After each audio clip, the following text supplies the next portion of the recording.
Olá pessoal, tudo bem? Estamos de volta, eu sou o professor GP de Física.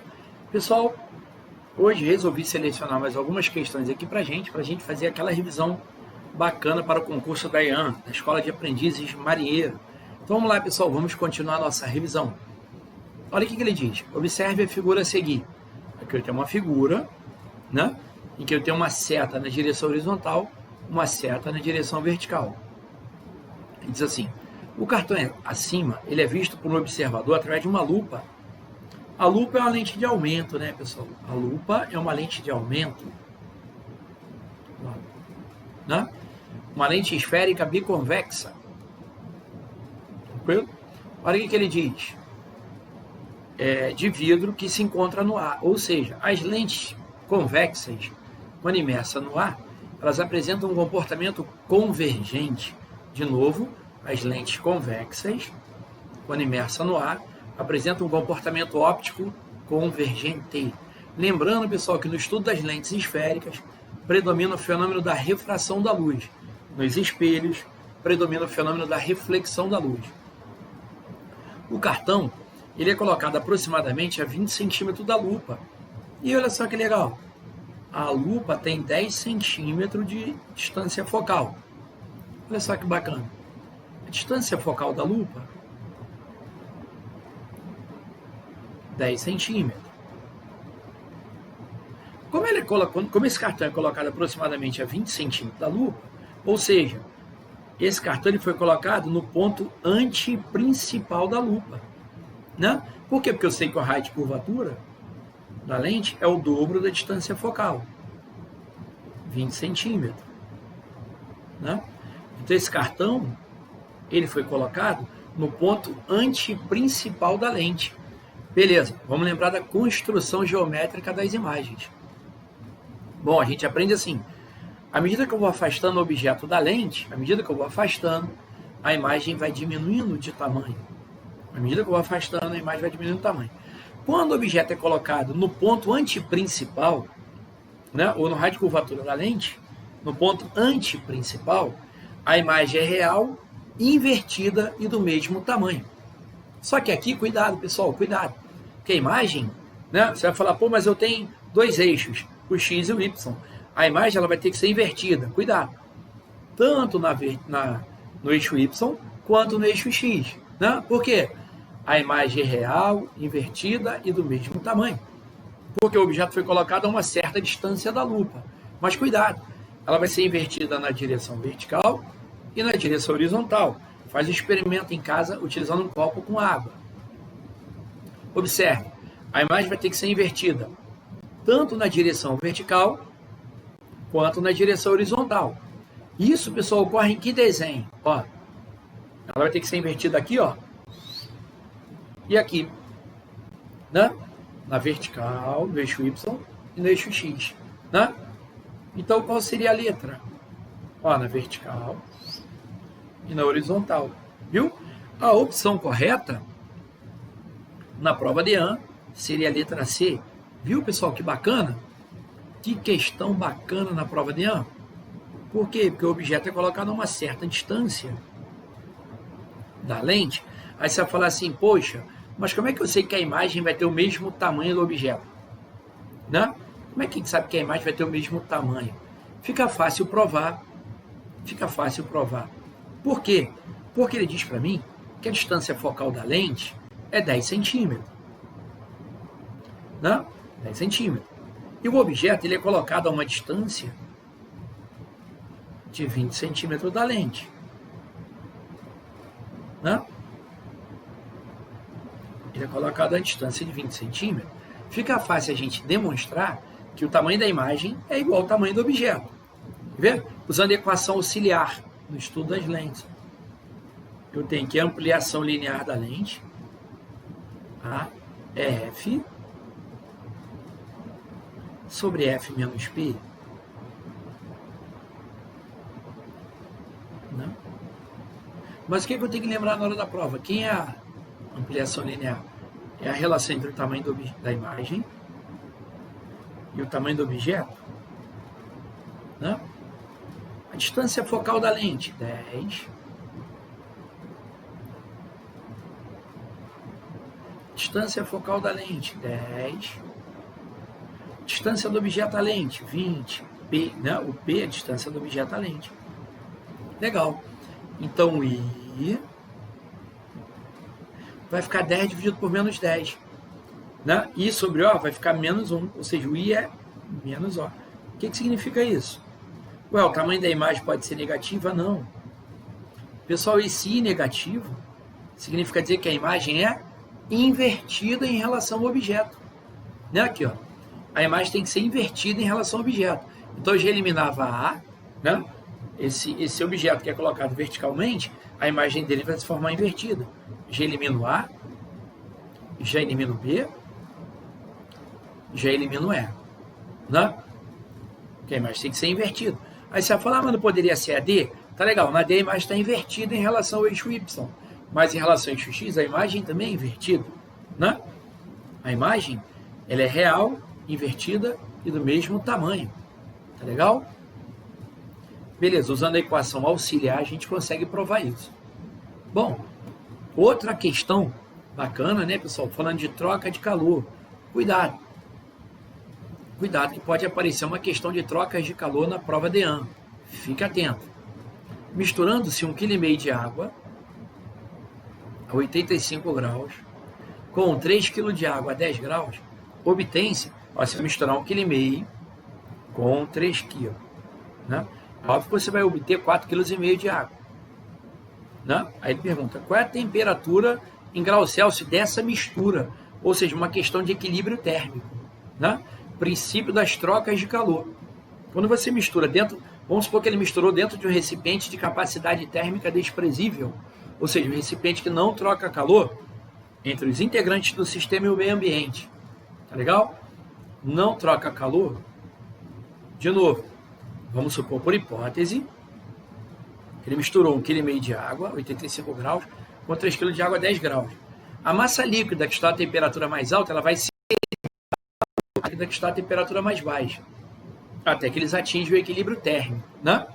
Então, vamos lá. Princípio geral das trocas de calor. O que diz o princípio das trocas de calor? O somatório do calor cedido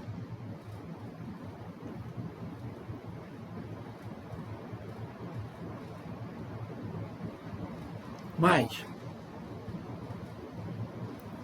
somatório do calor recebido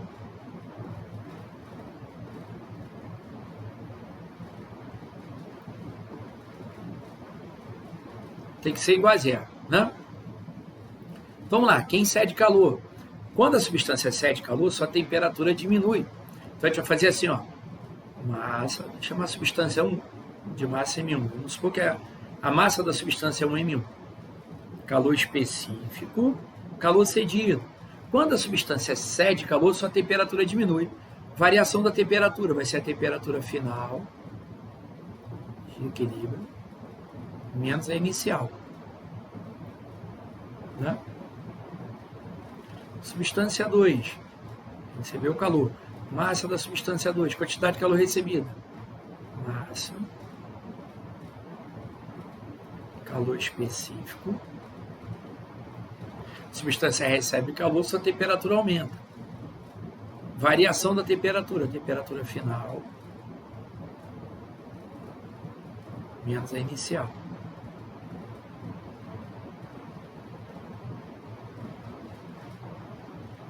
É igual a zero. Bom, quem está cedendo calor? A massa líquida que está a temperatura alta. Né? Então, qual é a massa da substância? 1,5 kg.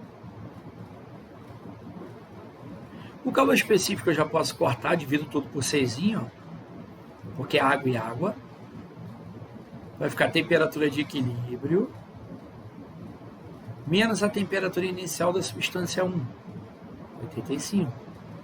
Mais, né? A massa de água que está a 10 graus, 3 kg. 3. Variação da temperatura final menos temperatura inicial, 10.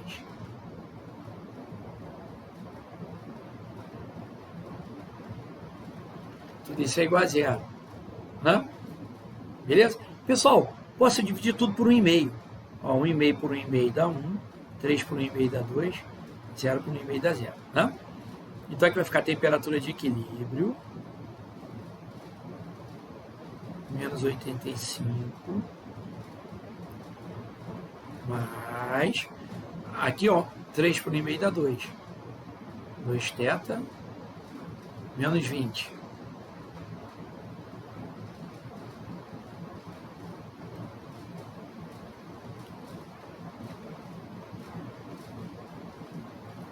Tudo isso é igual a 0. Θ mais 2θ, 3θ,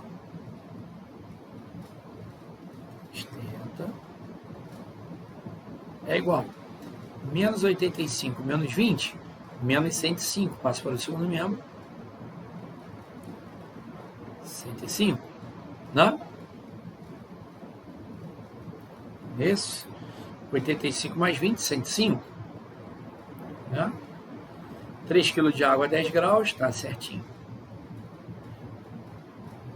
Dividir tudo por 1,5, que dá 1, aqui dá 2, 2θ menos 20, certinho. Então, θ, 105, dividido por 3. Quanto é que vai dar isso? Bom, 45 vezes 3 vai dar um número muito grande também, 55 também, é óbvio, vai dar 35 graus, né, pessoal?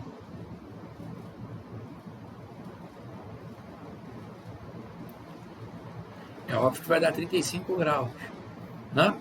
Olha lá, temperatura de equilíbrio, 35 graus Celsius. Legal? Beleza. Bacana. Vamos lá, uma outra questão bem bacana, serve de revisão para a gente, que caiu na prova da SpaceX. Olha o que ele diz. Para elevar a temperatura de 200 gramas, tira os estados do problema,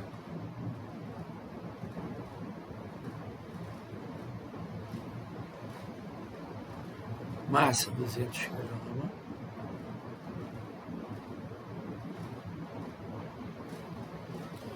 né, de uma certa substância, cujo calor específico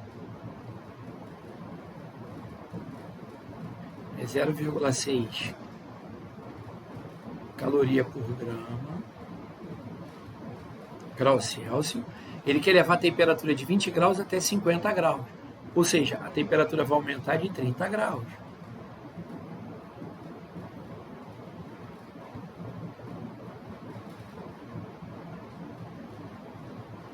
Delta T até a variação da temperatura.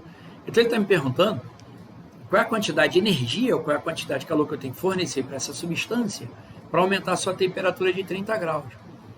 Vamos lá, quantidade de calor, massa da substância, 200 gramas, calor específico, 0,6, variação da temperatura, 30 graus. Para elevar a temperatura da substância, o calor é sensível. Então, a quantidade de calor sensível, 200 vezes 0,6, 120. Né? 120 vezes 30, 3.600.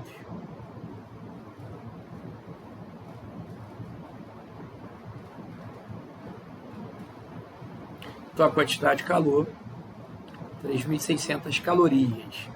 Viu? Nada demais. Calor sensível. Bom, agora vamos analisar a questão DEAN.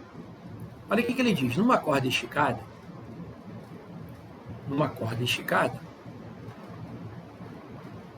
né?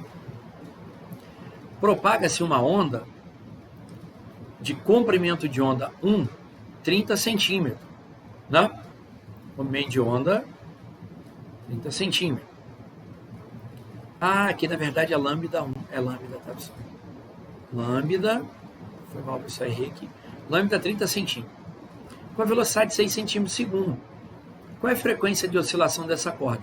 Aí ele deu a fórmula já, pessoal, dado. Quem vê lambe com frequência. Né?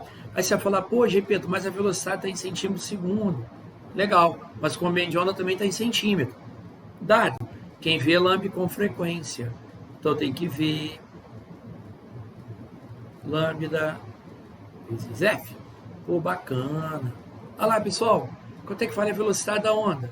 6 Comprimento de onda, 30. Frequência F. Né? F.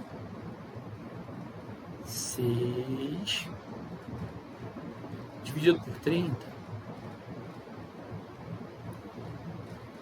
Simplifico por 6 por 6, vai dar 1 dividido por 5. Né? Pessoal, 1 dividido por 5 vai dar, coloco 0,2. Então, frequência da onda 0,2 Hz. Na questão bem básica na prova de ano. Viu? Nada demais. Bom, vamos analisar a questão 5, também caiu na prova de ano 2013. Analise a figura a seguir. Aí eu tenho a figura número 1, tenho a figura número 2 e tenho a figura número 3. Questão de alavancas. De acordo com a figura acima, quais os tipos de alavanca que estão representadas, respectivamente? Quais os tipos de alavanca? Né? Pessoal, a alavanca número 1, né, ela é interresistente. Por quê?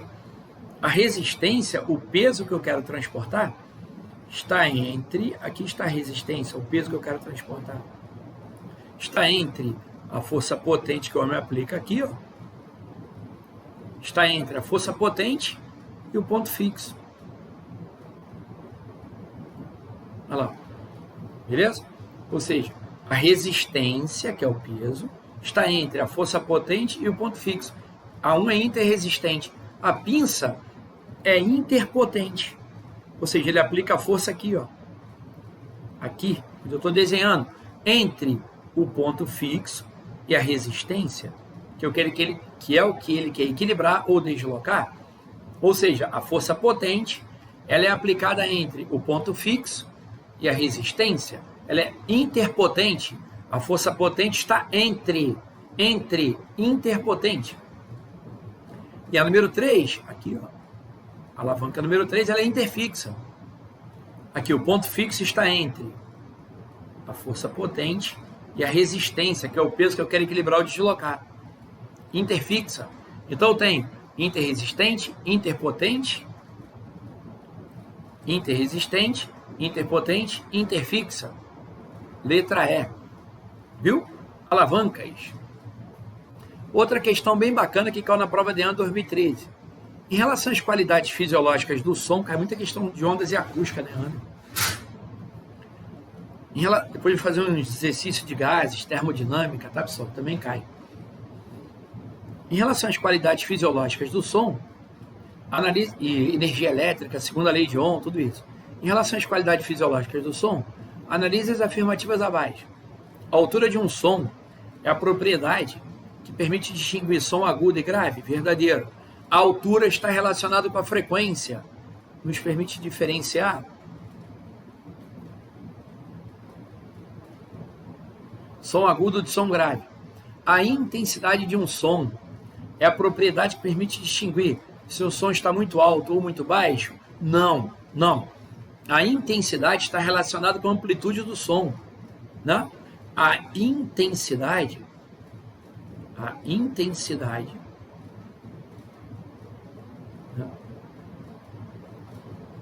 nos permite classificar o som como sendo forte ou fraco. A intensidade, forte e fraco, né? Lembra daquela história? Diminua o volume do som, porque o som está forte. Não é que o som está alto. A altura em escala musical, a altura está relacionada à frequência do som. A altura, intensidade, som forte, som fraco, né? Então, essa daqui é falsa. Né?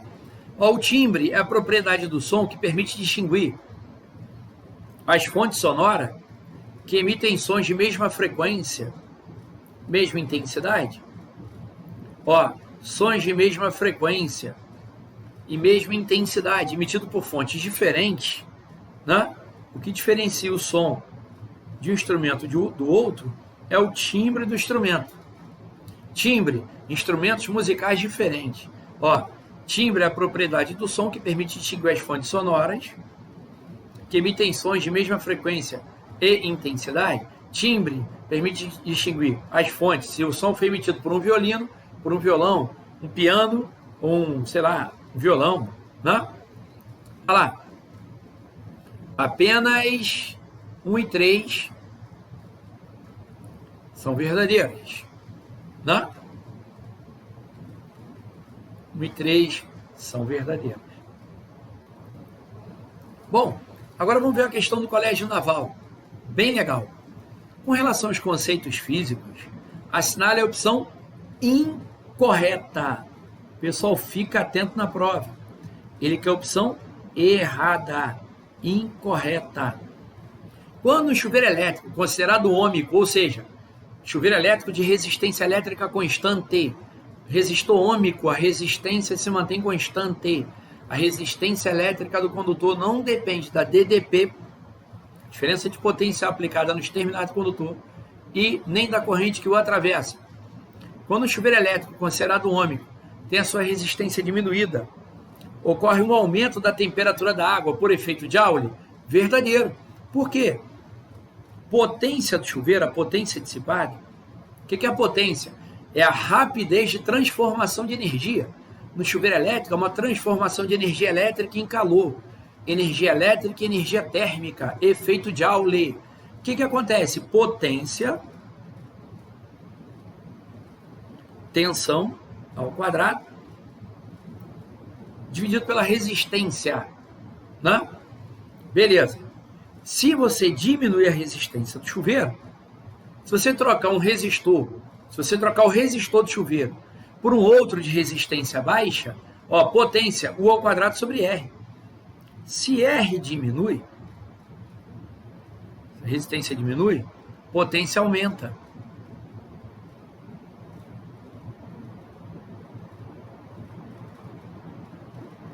Potência aumenta. A água sai mais quente, né? A água sai mais quente. Verdadeiro.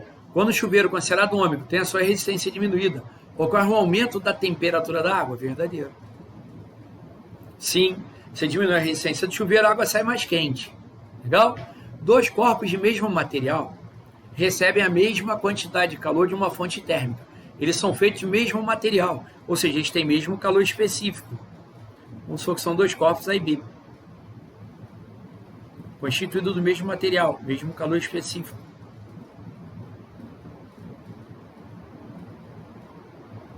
Né? Mesmo calor específico. Nesse caso, o corpo de menor massa sofrerá um maior aumento de temperatura? Vamos ver. Vamos lá. O corpo de menor massa sofrerá um maior aumento de temperatura? Bom, lá em calorimetria, você estuda um conceito chamado capacidade térmica ou inércia térmica, que é a massa vezes o calor específico de uma substância. Bom, vamos lá, vamos por partes. O que é inércia térmica? Inércia térmica ou capacidade térmica é a resistência que o corpo oferece à mudança de temperatura. Ou seja, os corpos ou as substâncias, né, os materiais, que têm uma capacidade térmica muito alta, eles necessitam de grande quantidade de calor para variar sua temperatura. De novo, os corpos que têm uma capacidade térmica alta, eles necessitam de grande quantidade de calor para variar sua temperatura. Os que têm uma capacidade térmica baixa não necessitam de grande quantidade de calor. Na prática, se você pegar areia e água, mesma quantidade de areia e água, quem tem menor calor específico? A areia. A areia esquenta mais rápido do que a água. Só que nesse problema, ele está falando que as duas substâncias têm o mesmo calor específico. Não é isso? Mesmo calor específico. Então, pensa comigo. Quem tiver menor massa, pessoal, se M diminui, olha aqui, ó, se M diminui, esse produto MC diminui. Então a capacidade térmica diminui. Quando a capacidade térmica diminui, o que significa isso? Se a capacidade térmica da substância diminui, significa dizer que ela não necessita de grande quantidade de calor para variar a sua temperatura. Ou seja, se eu fornecer a mesma quantidade de calor para as duas substâncias, né? Para duas substâncias, aquela que tiver menor calor específico, menor massa, terá menor capacidade térmica. Menor capacidade térmica significa dizer que ela esquenta mais rápido. Ela experimentará maior variação de temperatura. Por quê? As duas substâncias têm mesmo um calor específico. Mas a que tiver menor capacidade térmica, menor inércia térmica, ou seja, menor resistência à mudança de temperatura, vai esquentar mais rápido. Então essa é verdadeira. O corpo de menor massa sofrerá um maior aumento de temperatura? Verdadeiro. A roldana fixa pode ser considerada um tipo de máquina simples que facilita a execução de uma tarefa. A roldana fixa. Entretanto, ela não oferece vantagem mecânica ao seu uso. Verdadeiro. Por quê? O que é a vantagem mecânica de uma máquina? Pessoal, a vantagem mecânica de uma máquina é a relação entre a força resistente e a força potente. Na roldana fixa, a gente sabe que a força potente é igual à força resistente. Ou seja, se F é igual a R, se a força potente é igual a resistente, esse quociente, essa divisão vai dar 1. O que significa isso? Essa máquina não oferece vantagem mecânica. A vantagem mecânica é igual a 1. Porque a força potente é igual a resistente. Numa talha exponencial, no moitão, cadernal, no moitão, num sarilho, por exemplo, o sarilho, o moitão, a talha exponencial, essas máquinas, elas oferecem uma vantagem mecânica. Por quê? Elas reduzem o esforço muscular. Então, elas oferecem uma certa vantagem mecânica. A roldana fixa não oferece vantagem mecânica. Por quê? Vantagem mecânica é a razão entre a força resistente e a força potente. Só que numa roldana fixa, a força potente é igual a resistente. Então, ela não oferece vantagem mecânica. Verdadeiro. Letra D. As lentes prescritas para uma pessoa com miopia são divergentes? Sim. O míope, aí entra aquela história, a piada do míope. O míope não pode ir ao zoológico, porque ele utiliza uma lente divergente, não de ver animais. E nesse caso, quando usada para observar o objeto, a lente divergente, lentes côncavas, lentes divergentes, lentes côncavas, plano côncava, bicôncava, convexo côncava. Pessoal, não confunda espelho côncavo com lentes côncavas. Não tem nada a ver uma coisa com a outra. Não confunda espelho côncavo com lente côncava. As lentes côncavas são divergentes no ar, são divergentes quando colocada no meio adequado. Lembrando que o comportamento óptico de uma lente depende do meio onde ela é colocada. Já falei isso em outra aula. Quando usadas para observar o objeto, produz uma imagem virtual e maior? Não, pessoal. As lentes côncavas, as lentes divergentes, só conjugam um tipo de imagem: virtual, direita e menor. Virtual, direita e menor, e não virtual e maior. As lentes que ampliam a imagem são lentes convexas, biconvexa, plano convexa, côncavo convexa. A lupa, por exemplo, é uma lente convexa, é uma lente biconvexa, usada para ampliar a imagem. Então essa é a falsa. Essa é incorreta. Letra E. O campo magnético da Terra, além de permitir o uso da bússola para a navegação, tem a função de proteger o planeta contra algumas radiações eletromagnéticas vindas do espaço? Verdadeiro. Verdadeiro. Quando você estuda auroras boreais e austrais, Verdadeiro. Viu? Legal. Outra questão bacana. Agora vamos fazer a questão de movimento, Porque movimento sempre cai uma zinha neã. E caiu uma no Colégio Naval nessa prova de domingo, hein? domingo passado. Vamos ver uma questão bacana agora? Colégio Naval, só para a gente relembrar alguns conceitos básicos.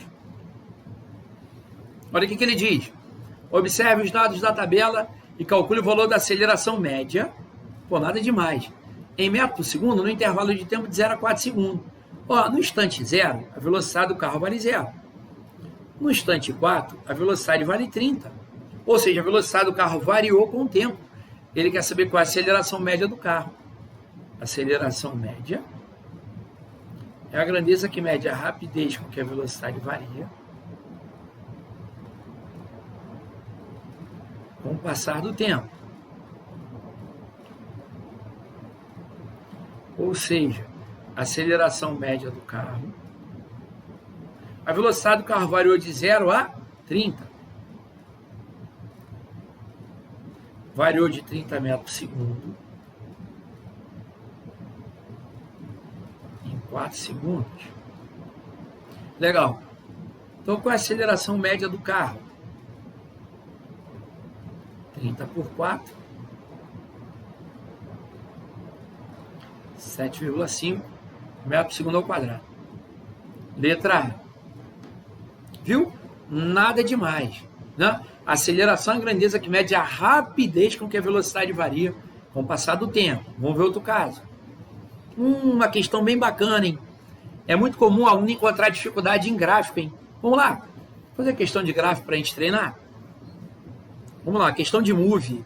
O gráfico a seguir, do espaço em função do tempo, refere-se a um movimento uniformemente variado.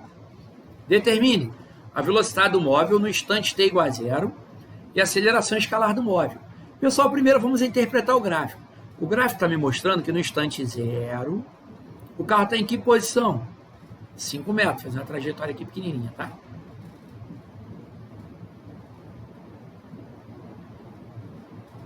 Olha lá, no instante 0,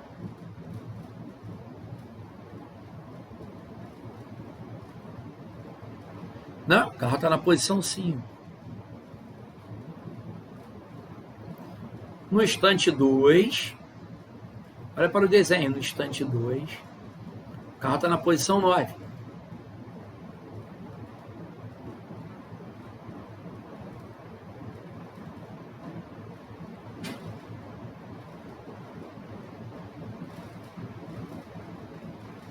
O carro está na posição 9.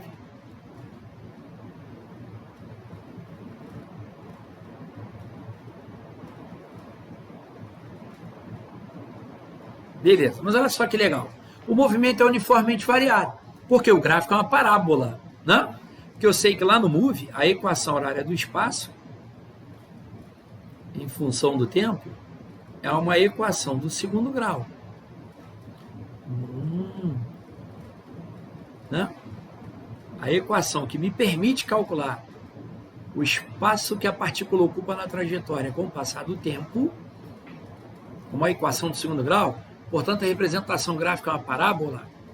Legal. Agora, pessoal, observe esse gráfico. Esse gráfico está me mostrando que no instante 0, o carrinho está na posição 5. Aí o espaço vai crescendo, crescendo, crescendo, crescendo. O movimento é progressivo, progressivo, progressivo. Aqui no vértice da parábola, o que está acontecendo com o carrinho aqui no vértice da parábola?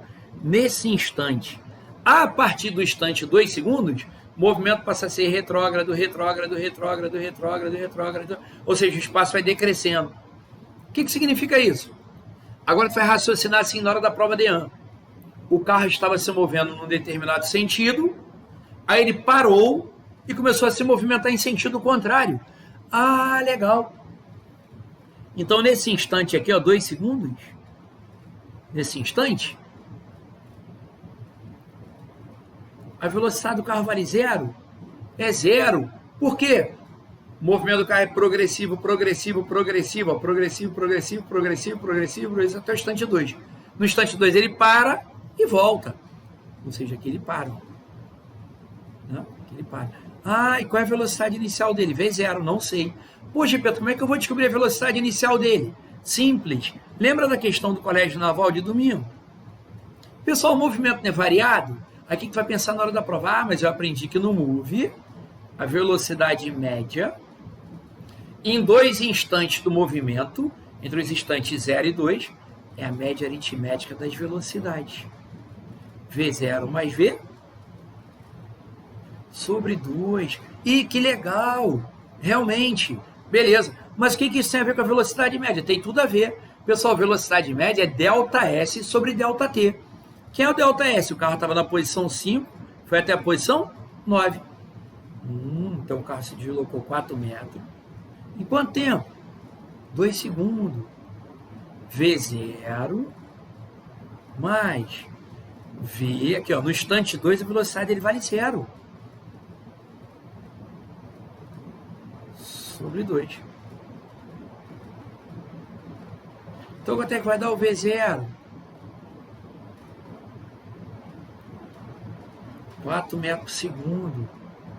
Caraca, que legal. Era só lembrar que a velocidade média no MOVE, V0 mais V sobre 2, sim, caiu no Colégio Naval domingo. Né? O que acontece, pessoal? Falou que o movimento é acelerado, não deu aceleração. Lembra da velocidade média no MOVE. Tá legal. Mas como é que eu vou calcular a aceleração do carrinho agora? Simples. A aceleração é ΔV sobre ΔT. Vou calcular a aceleração no intervalo de tempo de 0 a 2. Quem é ΔV? Velocidade final aqui no instante 2, que é 0. Menos a inicial, que é 4. Dividido pelo tempo, que é 2 segundos. E então qual vai ser a aceleração do carrinho? Menos 2 metros por segundo ao quadrado. Caraca, que legal. A aceleração negativa? Sim, a parábola tem concavidade voltada para baixo. Aceleração é negativa. Viu que questão legal, pessoal? Viu que bacana? Vamos ver mais um caso. Olha essa, coloquei essa para você treinar. Olha só que legal. De novo, ó. O gráfico da posição em função do tempo para um objeto que se move em trajetória retilínea é dado na figura abaixo. A velocidade inicial e a aceleração do objeto é, olha, mesmo esquema, ó. Só que aqui no instante de posição 0. Aí o movimento dele é progressivo. A partir do instante 3 passa a ser retrógrado. No vértice da parábola, quanto é que fala a velocidade do carro? 0. Né?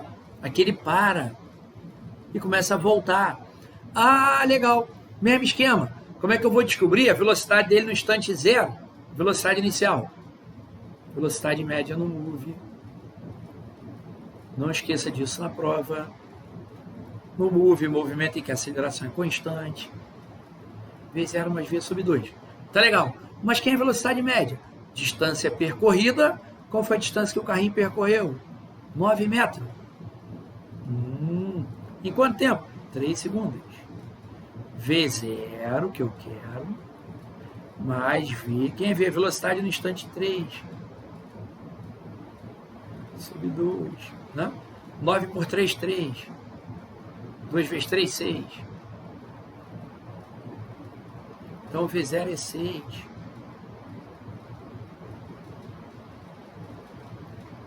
V0 é 6. Né? E legal, achei a velocidade inicial. Como é que eu acho a aceleração do carro agora? Aceleração média. Vou calcular no intervalo de tempo de 0 a 3 também.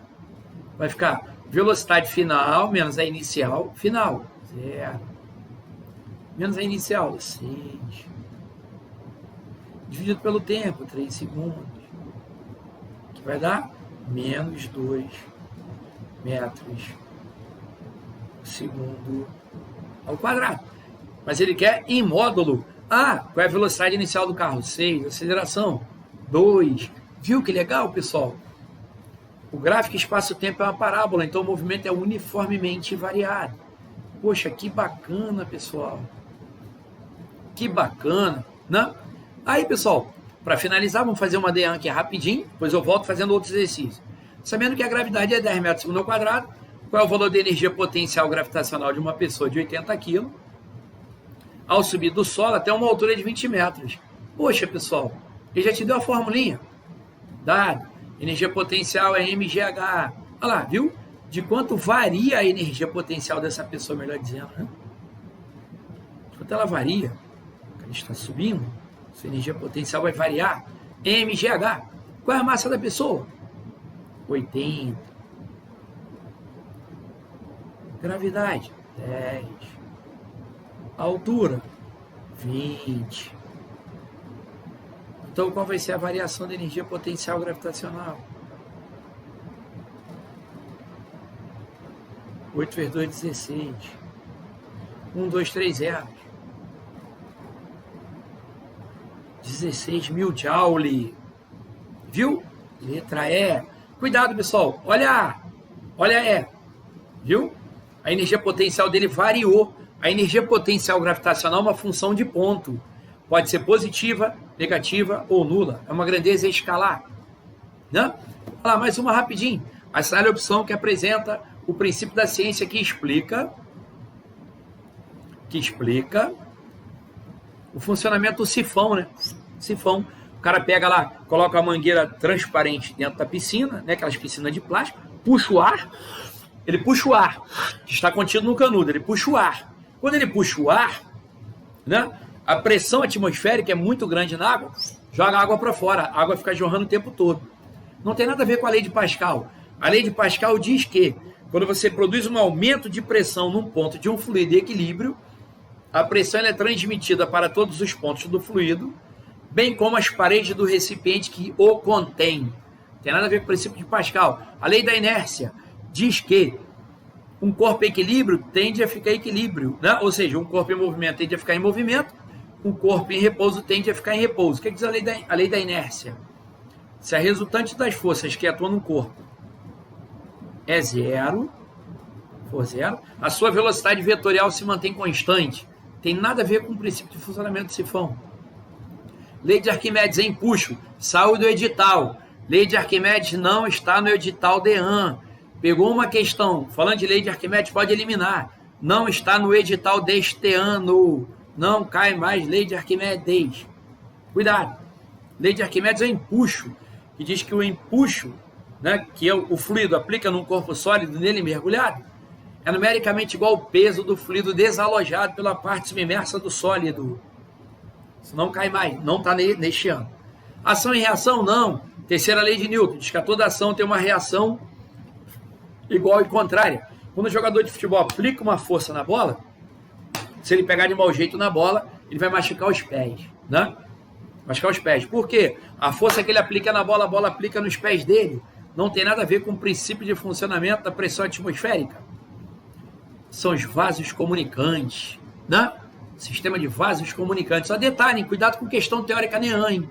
Ó, o poço artesiano, né? Poço artesiano é uma aplicação dos vasos comunicantes. Ó, poço artesiano, chafariz, distribuição de águas numa cidade.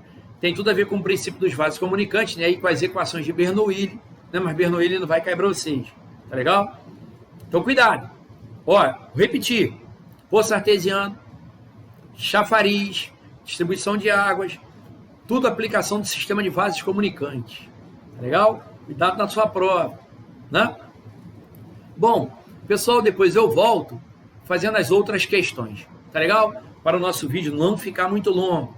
Pessoal, a luta continua. Continue estudando que vai dar tudo certo, tá bom? Vou fazer revisão de energia elétrica, mais questões de MOVE, hidrostática, lente. Tá legal, pessoal? Até daqui a pouco. Um abraço.